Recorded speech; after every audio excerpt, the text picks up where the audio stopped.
Okay, let's dig into this a bit. You know that feeling? Like the world's spinning just a little too fast? Yeah, the economy, the news, it can feel overwhelming.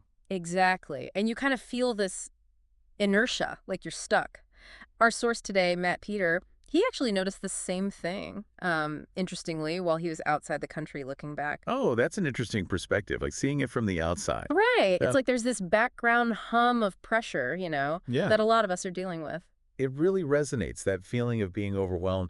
And it's not always just about your own situation, is it? It feels bigger. Totally. It suggests maybe a broader reaction to all the uncertainty, which can definitely slow us down if we're not careful. Right. It can kind of freeze you up. Precisely.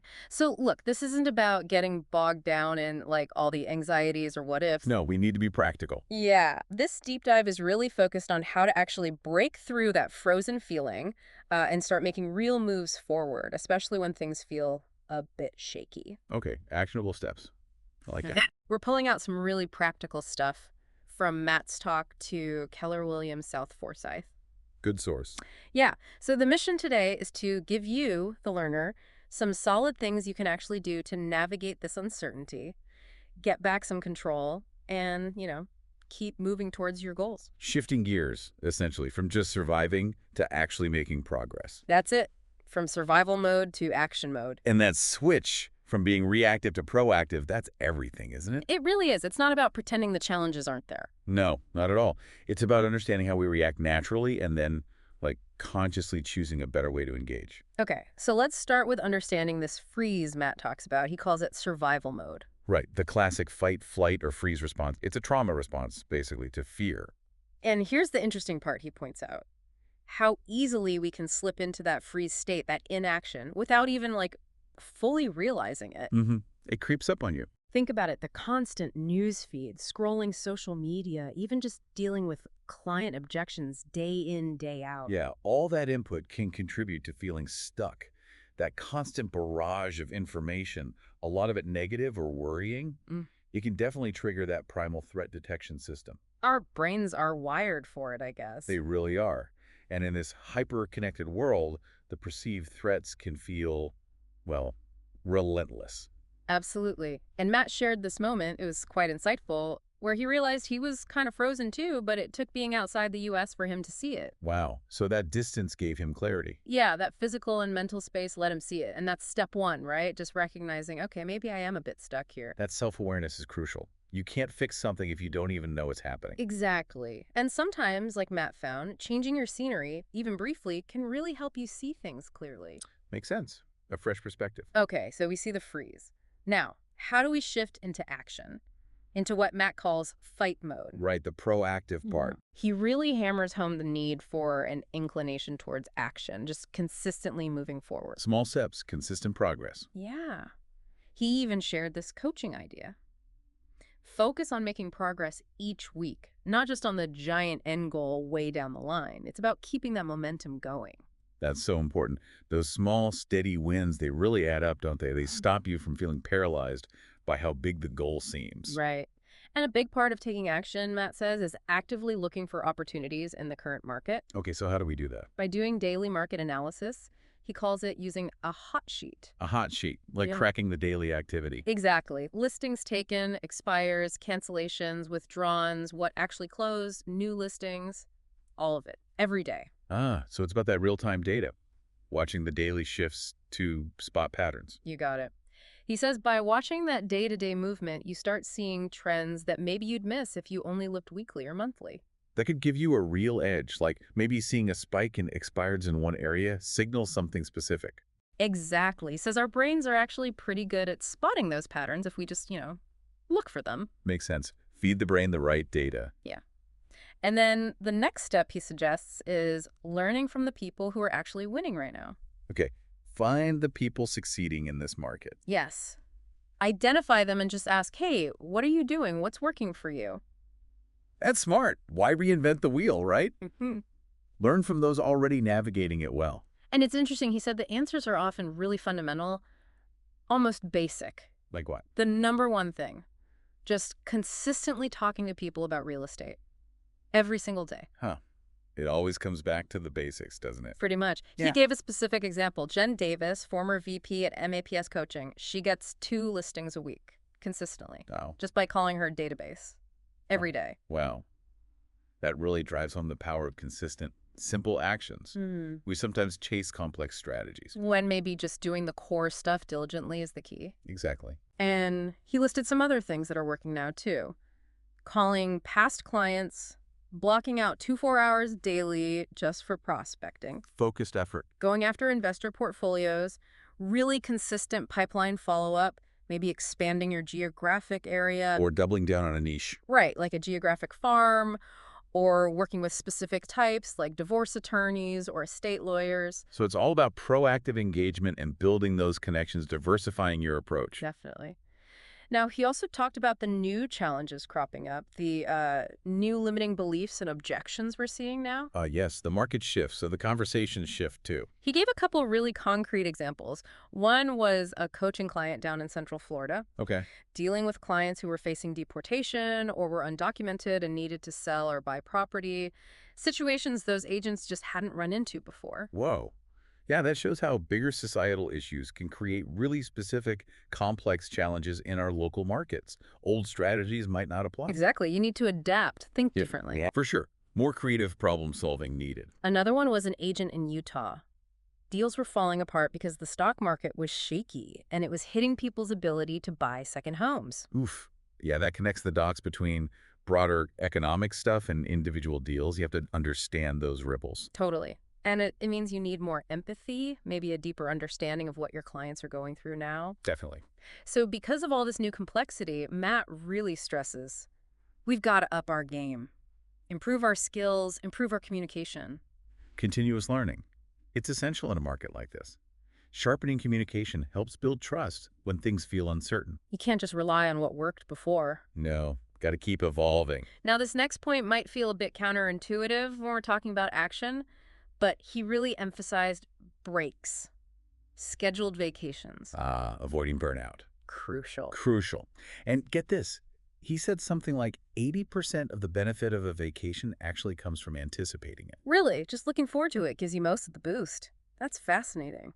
Isn't it? It gives you that mental break, reduces stress, just knowing it's coming, which then helps your productivity when you get back. Yeah, that makes sense. Having that light at the end of the tunnel. Absolutely. Yeah. So his number one piece of homework was schedule a break now. Good advice. Simple, but powerful. He even suggested maybe traveling internationally if possible. Get a different view, see how things look from elsewhere. He noted some anxieties might be pretty U.S. specific. That broader perspective can be really valuable. Helps Yeah. reframe your own challenges, maybe sparks new ideas. Yeah.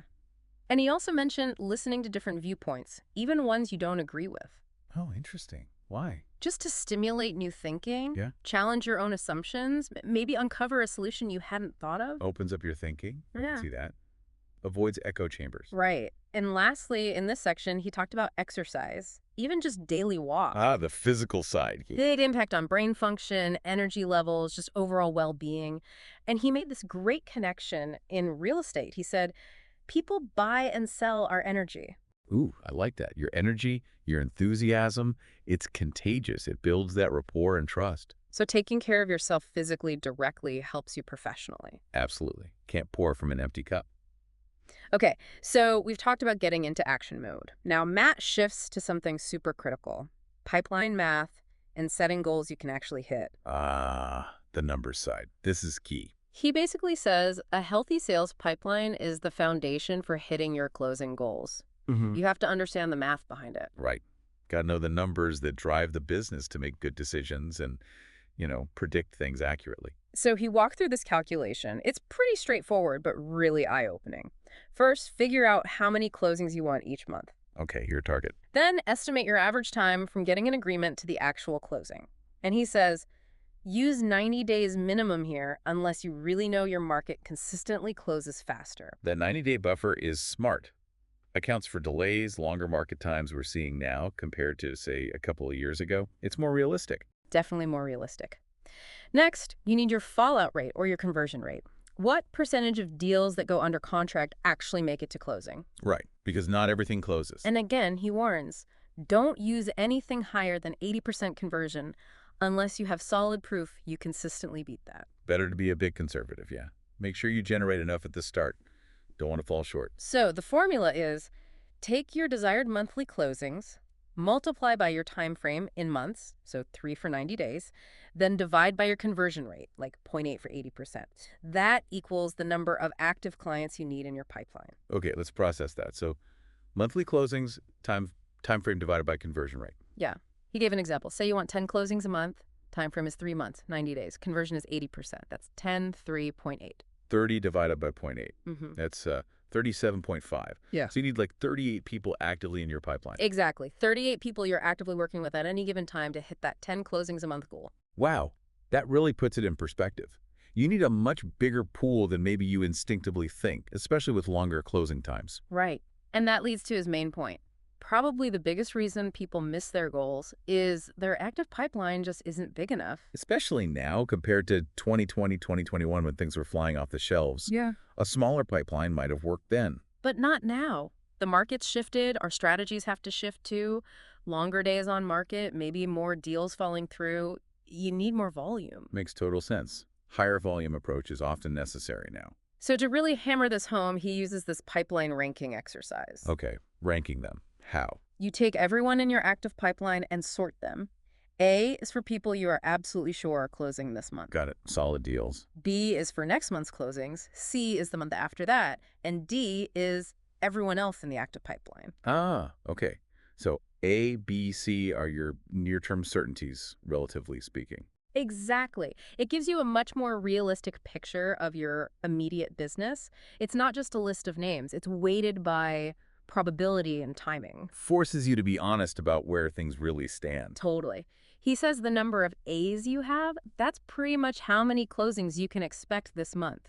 Your B's predict next month, C's the month after. So if you want 5 closings next month, but you only have 3 B clients. You've got a gap. You see it right there, clear as day. You need to find 2 more likely closings for next month. That's powerful. It identifies potential shortfalls before they actually happen. Right. And he talks about how we tend to just lump everyone in our pipeline together in our heads, like they're all equally likely to close soon. Yeah, optimism can cloud reality sometimes. This ranking forces a more strategic, honest look. Provides a more objective framework. I like that. So the big takeaway, if your ABC ranking doesn't match your goals, you need to expand the pipeline, period. Got to feed the machine. And if you need to do it fast, he suggests a lead gen sprint, a focused, intense burst of activity. Right. A short-term push to quickly fill things up again if they're looking thin creates urgency. He used an example. Maybe you realize you need to add 28 people to your pipeline in the next 30 days. Okay, that sounds like a lot. It does. It breaks down to about 7 people a week. And this is where he challenges those limiting beliefs. Don't say, I can't do that. Ask. How could I do that? Exactly. Ask bigger questions. How could I possibly add 7 good prospects this week? It opens up creative thinking. Shifts from limitation to possibility. That's a key mental switch. For sure.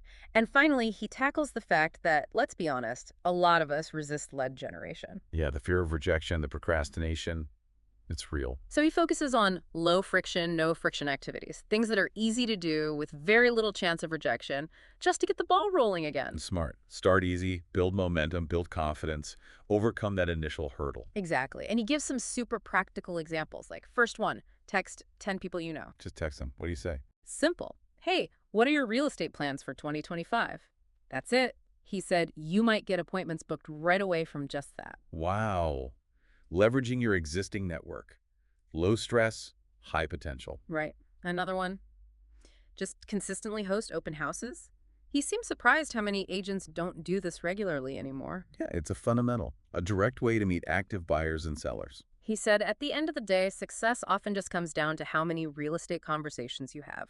Open houses are prime spots for that. Consistency is key there, though. Can't just do one sporadically. True. Then going to networking events, actively participating. Makes sense. Getting out there. And lastly, building a solid vendor network. Plumbers, mortgage people, landscapers, title agents. Ah, referral partners. Yeah. Meet with them regularly, talk about new business, how you can refer each other, maybe find sellers who are fixing up their homes before listing. That's a powerful, often overlooked source of leads, building those mutually beneficial relationships. Definitely. Okay, so let's quickly recap the big ideas we've covered. Recognizing that freeze mode, actively looking for opportunities in the daily market data, learning from people who are winning now. Adapting to the new challenges and objections. The huge importance of breaks and taking care of yourself, understanding your pipeline math, and ranking your prospects honestly. And then kickstarting lead gen with those low-friction activities. Phew, it really boils down to taking action, doesn't it? Proactive steps. Absolutely. Sitting back and waiting just doesn't work, especially not in a market like this. He made that clear contrast, right? The top agent who calls their database every single day versus the one waiting for the phone to ring. The difference in results is huge. That proactive engagement, taking ownership, creating your own opportunities, that's the hallmark of consistent success. So for you, the learner listening right now, here's a final thought to chew on. Okay. What's just one of those low friction things you could do? Like right now, maybe send those 10 texts. Yeah, just start somewhere. And take a really honest look at your pipeline.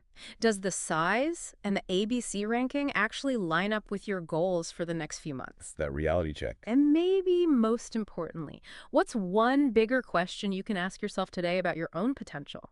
About how you could achieve something you thought was out of reach?